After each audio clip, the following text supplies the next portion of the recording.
खदान के अंदर जाने के बाद लिड की जिम्मेदारी थी कि वो ऊपर निगरानी रखे। अगर लार्स को कोई भी खतरा महसूस होगा तो वो फौरन पुलिस को बुला लेगा। खदान के नीचे पहुंचकर लार्स ने बिजली का स्विच ढूंढ लिया। उसे हैरानी हुई कि इतने सालों तक बंद रहने के बाद भी खदान की बिजली काम कर रही थी। उसी धुंधली रोशनी के सहारे लार्स सीढ़ी से होता हुआ धीरे धीरे खदान की गहराई में उतरने लगा। आखिरकार वो एक रास्ते पर पहुंचा। ये वही रास्ता था जो सफेद दीवार के पास वाली चट्टान पर बना था। रास्ते पर पहुंचकर लार्स ने देखा कि खदान का मुख्य दरवाजा धमाके से उड़ा दिया गया है, लेकिन कुछ बड़ी मशीनें अभी भी वही पड़ी थी। रस्सी की मदद से वो बहुत सावधानी से नीचे खदान के अंदर उतर गया। इसके बाद उसने ड्रिलिंग मशीन चालू की और सफेद दीवार पर पूरी ताकत से ड्रिल करना शुरू कर दिया। उधर हेलेन ने क्रिस से मुलाकात की और कहा कि वो बेटे को स्टॉकहोम भेज दे। हेलेन ने फैसला किया कि वो खुद यही रुककर सफेद दीवार पर अपनी रिसर्च जारी रखेगी। जब वो दोनों बातें कर रहे थे तभी उनके बेटे ने माँ का वो सूटकेस खोल दिया जिसमें सैंपल रखे थे। बच्चे की आवाज सुनकर दोनों फौरन वहां पहुंचे। उन्होंने देखा कि जिस शीशी में सफेद दीवार का सैंपल रखा था उस पर फफूंद का एक बड़ा सा निशान आ गया है। उधर मशीन अपना काम कर रही थी। उसी बीच लार्स खदान के रेस्ट रूम में आ गया। उसने वहां से डिस्पैच रूम में फोन लगाया। मैनी, हेलो मैनी, यहाँ एलेन। लार्स, तुम कहाँ हो? मेरा इंतजार करो, मैं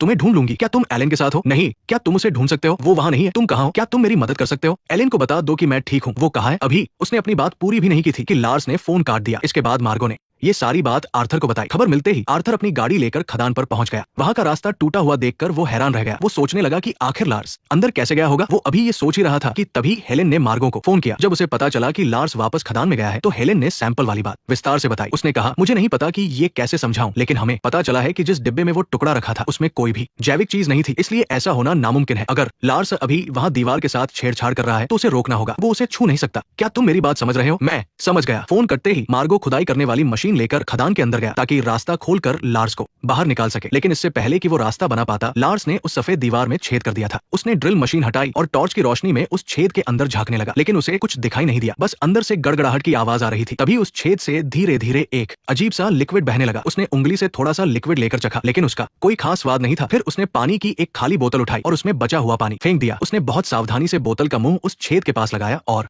बोतल में थोड़ा सा वो लिक्विड भर लिया। बोतल को बैग में रखने के बाद वो रेस्ट रूम में गया और उसने फिर से डिस्पैच रूम में फोन लगा दिया। फोन रखकर वो गुफा के रास्ते से वापस लौटने लगा। तभी बाहर बैठे रीड ने देखा कि कुछ गाड़ियां उनकी तरफ आ रही है। जैसे ही जैक गुफा से बाहर निकला उसे वहां पुलिस दिखाई दी। फिर उसे पकड़कर थाने ले जाया गया। पुलिस ने उसके बैग की तलाशी ली। जैसे ही पुलिस ने बैग से पानी की बोतल निकाली, जैक को कुछ अजीब लगा। उसने फौरन पुलिस से बोतल देखने की मांग की। पुलिस ने बोतल मेज पर रख दी, लेकिन बोतल का पानी पहले से काफी बढ़ गया था। जब पुलिस जैक से कागजों पर साइन करवा रही थी तभी बोतल से पानी बाहर छलकने लगा। उधर दीवार में दरारें पड़ चुकी थी। बेस की तरफ जा रही हेलेन ने जोर की आवाज सुनी और गाड़ी से उतर गई। तभी बेस के अंदर खतरे का अलार्म बजने लगा। लाल बत्तियों के बीच एक बहुत बड़ी ताकत ने जमीन फाड़ दी। पानी का एक विशाल फव्वारा स्टोर रूम में फूट पड़ा। जैक ने सोचा भी नहीं था कि वो पानी असल में हजारों साल पुराना एक तरल जीव है और उसकी ये जिज्ञासा दुनिया के लिए एक बहुत बड़ी मुसीबत लाने वाली थी। नेक्स्ट पार्ट देखने के लिए वीडियो को लाइक करो।